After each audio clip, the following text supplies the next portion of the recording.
பழிவாங்கும் மரம்.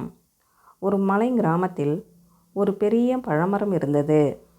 அந்த மரத்தின் கீழ் அனைவரும் நிழலில் அமர்ந்து பேசிக்கொள்வார்கள். ஆனால் ஒரு நாள் ஒரு சோதனைக்காக ஊரின் சில சிறுவர்கள் அந்த மரத்தை வெட்டத் தொடங்கினர். மரம் தாங்க முடியாமல் வாடத் தொடங்கியது. ஆனால் சில நாட்கள் கழித்து அந்த கிராமத்தில் கடும் வெயில் அடித்தது.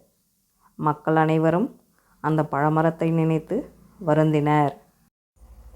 மழைக்காலம் வந்தவுடன் பழமரம் மறுஉயிர் கொண்டு வளரத் தொடங்கியது. ஊரில் உள்ள அனைவரும் அதை பார்த்து மகிழ்ந்தனர்.